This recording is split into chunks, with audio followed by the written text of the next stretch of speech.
Residents of Nanyuki in Laikipia County are preparing for street demonstrations on Monday over the proposed U.S. Ebola quarantine facility at the Laikipia Air Base. The planned strike comes despite a High Court order temporarily halting the project, with locals insisting the center poses risks to families, livelihoods, and the county's reputation as a tourist destination.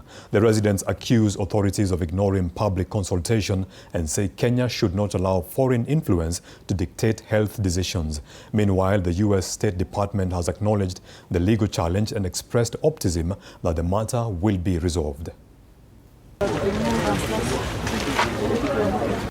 Far from the hotspot of the ongoing Ebola outbreak that started in the Democratic Republic of Congo, the repercussions are being felt thousands of miles away in Nanyuki, Laikipia County.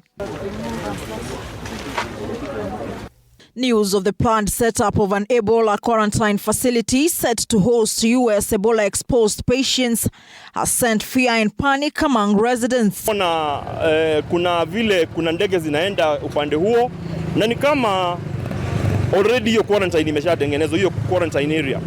Tumekasirika sana sababu Ebola haina kinga, haina dawa, na ni serikali yetu ambayo imeamua kufanya mambo haya. The residents, largely young people, argue that the proposed quarantine center would pose a risk to residents and damage Laikipia's reputation as one of Kenya's leading tourist destination due to fears associated with the dreaded Ebola disease. Sisi tuseme kama vijana hatutaki hiyo maneno, itatuharibia kwa sababu Laikipia it is a gateway to Mount Kenya. Wazungu wote wanakuja hapo, wanafanya biashara hapo, so itatuharibia uchumi na ugonjwa utaenea.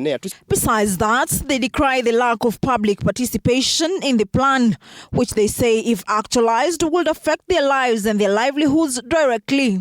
Sema sisi quarantine hatuitaki kwa maana imeharibu biashara zetu already, imeshaanza kufanya watu wengine wafunge hata mahoteli zao. We have news that the construction has already begun, something that we are not aware of and something that the public was not consulted about. And therefore, we want to be against the government and to say that we are not in any form of agreement that the facility should be set up in Laikipia or in any other part of this country. And despite the High Court temporarily stopping the process, the residents say they will stage demonstrations on Monday.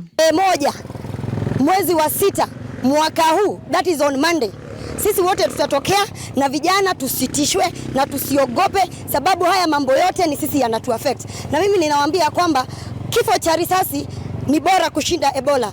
They say it would be ironical for Kenya to celebrate decades of internal self-rule on one hand while bowing to foreign influence on the other. That Kenya being a third world country and USA being a first world country, if it would not in its own measures or its own efforts contain the disease by their efforts, tell me how then a third world country like Kenya will be in a position to contain the same disease. Therefore, we want to be in agreement with every other Kenyan who is against it. You're putting the lives of Kenyans at risk. Back in the United States, the State Department for Foreign Assistance, Humanitarian Affairs and Religious Freedom says it is aware of the court action filed in Kenya against the Ebola isolation facility and remain optimistic of a positive resolution to objections.